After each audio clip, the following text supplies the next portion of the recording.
You think you're chasing a goal, you know, a better job, a bigger career, a degree, that skinny body, that perfect Hallmark romance relationship, more money.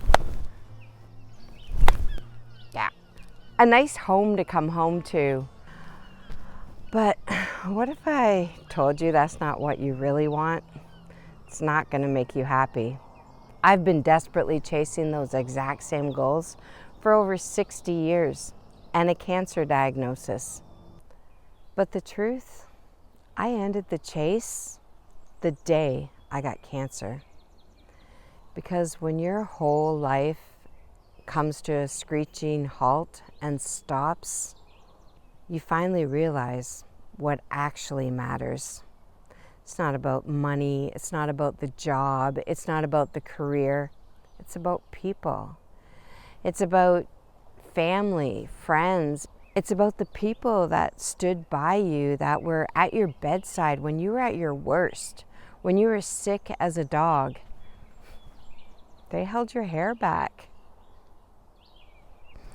I'll save you decades of stress, shame, of pain, suffering, chaos, and exhaustion.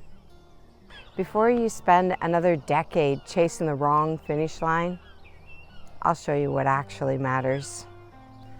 Hello, my friend. I'm Sandy McKenzie. I grew up in a house where the volume was high. Living with an alcoholic dad, it wasn't easy. The rules were changing daily. I learned to read a room at a really young age. I became the fixer, the achiever, the quiet one, the good girl, the people pleaser. But no matter how good I was, it was never enough. Still too much. Stupid. That was my dad's go-to word. You're so stupid. Thanks, Daddy. So I learned how to be useful, productive. I'm a people pleaser, high achieving, because I never quite feel like I'm enough. And for the next 60 years, I chased that version of myself like my safety depended on it, like it would make me happier somehow. It's funny how your mindset is. You could have a full pantry of food, money in the bank account, a beautiful home, but yet you still felt like you were one step away from losing it all. You feel like everything around you is breaking down, like you're driving that old bush truck that can barely make it down the road. The fridge has a hum, and my MacBook, she's like me. She overheats a couple of times a day.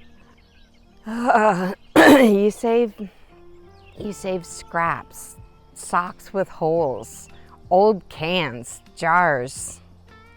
You know, my dad being an alcoholic, he would give me, like, I was the baby of the family, so I was pretty spoiled. So he would give you these presents, but then he would take them away. You know, this cute little puppy. In a couple of months, that puppy would disappear. You know, it ran away. There's a part of me that feels like I'm not safe unless I'm prepared for everything to fall apart. I spent years shrinking myself down, trying to be skinnier, trying to be seen, noticed, enough.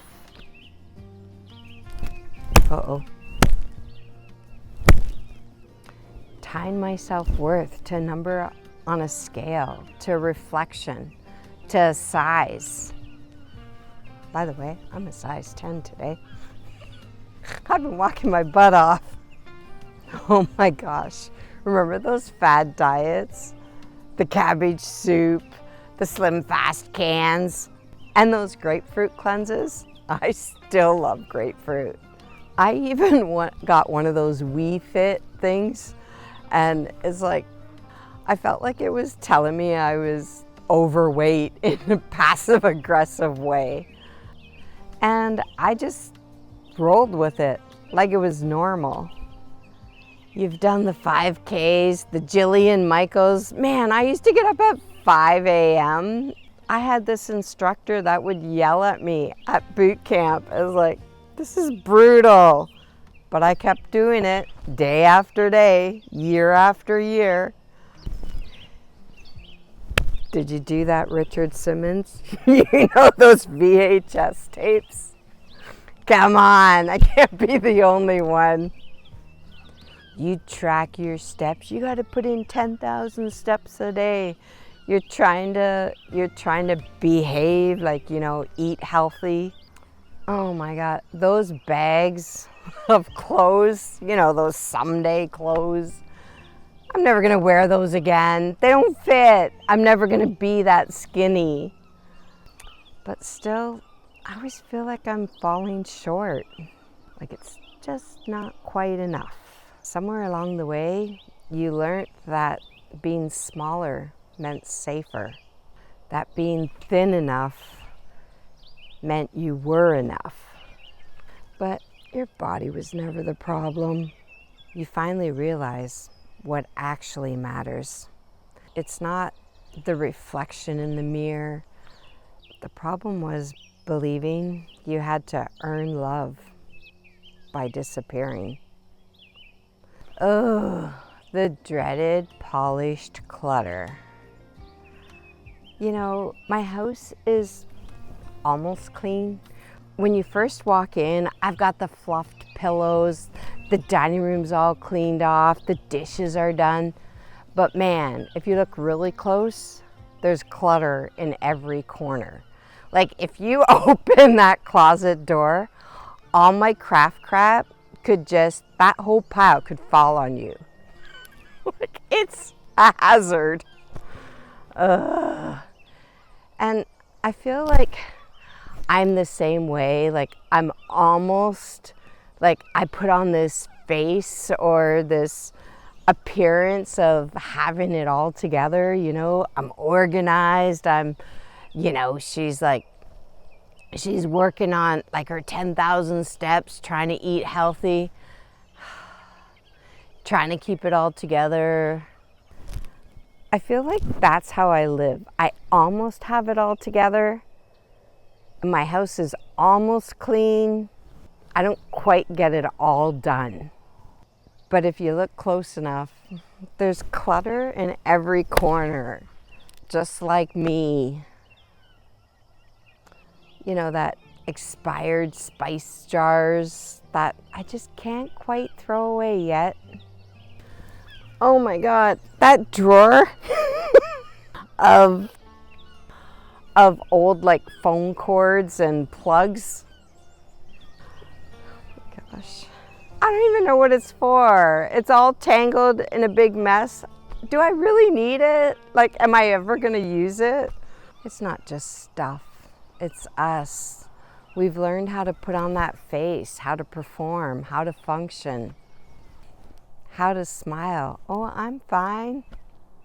I'm not fine. I'm far from fine. But just under that polish, there's emotional clutter that I've never dealt with. Stories we've never told. Dreams that we just put on a shelf and walked away from. Whew. And shame that I've tucked in a bin and I close that lid tight. We say we're almost caught up, but if truth be told, I've been almost caught up since 1998. And that chase never ends. You feel like you're running late for a life, you know, you're supposed to have it all figured out by now. Come on, I'm 60 years old. But life seems to be always one step ahead of me. Or am I one step behind? We've been chasing our goals, you know, our peace and calm, escape from the chaos of the world, our skinnier someday selves for so long. But somewhere along the line, we forgot to stop and ask ourselves, is that life I'm sprinting towards? Is that what I still want?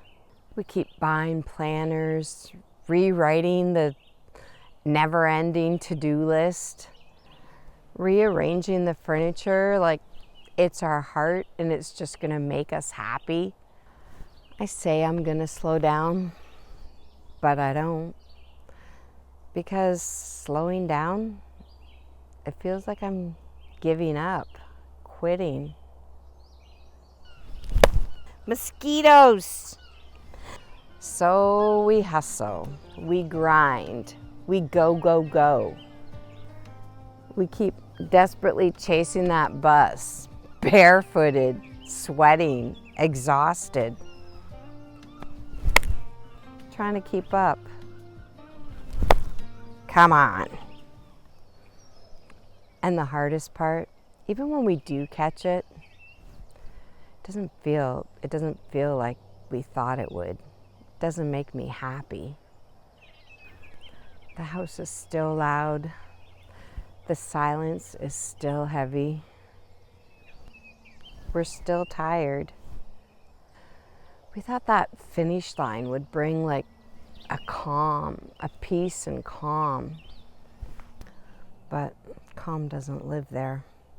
And deep down, we know it doesn't.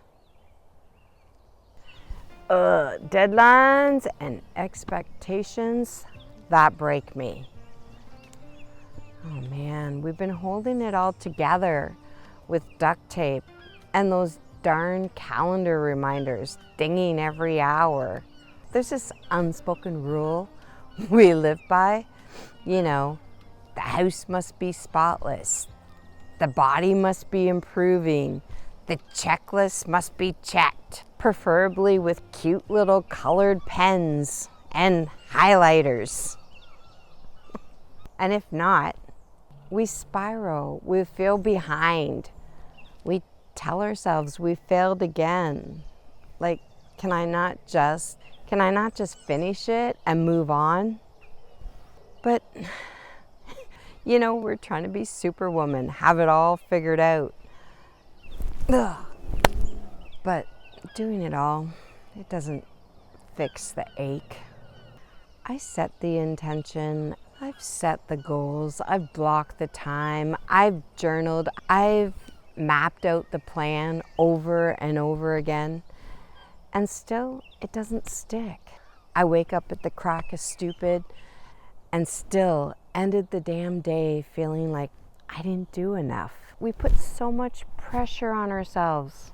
And for what? To prove we're worthy? To people please? To make everyone else happy? To outrun the guilt? To finally feel caught up? Because, let's be honest, some of us are breaking under the weight of our own expectations. And the person pushing the hardest is me. The turning point. You know, there was a time when I thought I was doing it right. I was playing sports. I showed up early, I organized it, I stayed late. And back then, it was just me, my girls, Team Alada, my vodka, and a bucket. I thought I could drink with the best of them. We weren't out to impress anyone. We were just blowing off some steam, trying to escape from the stress of the world. Team Alada. Yeah, we were Alada, all right. Oh man, the things we did. I thought that version of me, you know, I was busy, busy, busy. I had the social calendar. I was high achieving. I was working full time. I was going to school. I was playing all the sports. I thought I was thriving and that I finally belonged. I worked full time. I got up at 5 a.m., went to boot camp, quickly changed my clothes, went to work. And then I went to night school for project management. When I wasn't at school, I was playing sports. I just thought if I kept going, kept busy, kept pushing, being productive, I'd feel pride, I'd feel worthy, I'd feel like enough. Eventually, I'd feel safe. But the truth, I ended the chase the day I got cancer. Because when your whole life comes to a screeching halt and stops, you finally realize what actually matters. It's not the reflection in the mirror, the big ass job, the career, the corporate ladder, the hustle, the big bank account. It's not about money. None of that matters. It's about people. It's about family, friends. It's about the people that stood by you, that were at your bedside when you were at your worst, when you were sick as a dog. They held your hair back. They're the ones that sit beside you when everything else falls apart. And finally being able to sit in your own skin and not wanting to crawl out of it. So here's what I finally see at 60. The version I chased for decades, she wasn't real. Fake, fake, fake, fake. She was a patchwork of pressure, expectations, and fear. She was built to survive, not live. I don't need to hustle for self-worth. I don't need to earn love. I don't need to shrink to be accepted or a clean house to feel in control. What I need to do is stop running and start rebuilding, returning, come back to home, to be the woman before the noise, before the fixing, before the hustle, before the proving, before the spreadsheet became my security blanket. I want soft mornings and slower days. I want less pressure and more presence. Live in the moment. I want the people that I love to be with me. Brookie, you need to come home. Come on, baby girl. Not my to-do list. And maybe you're feeling the same way. If you're tired of chasing, of performing, of trying to be everything to everyone, then maybe it's time to say it out loud. I'm done. Done chasing who I should be. I'm building something better now.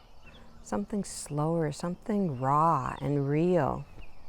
So let's chat. You, me, down below. What are you walking away from? What are you walking towards? What are your actual dreams and goals? Or what are you finally ready to come home to? Just know this. You're not late. You're not broken. You're not alone. You've got nothing left to prove. You're allowed to come home. Send your prayers up and your roots down deep. Love you, bye.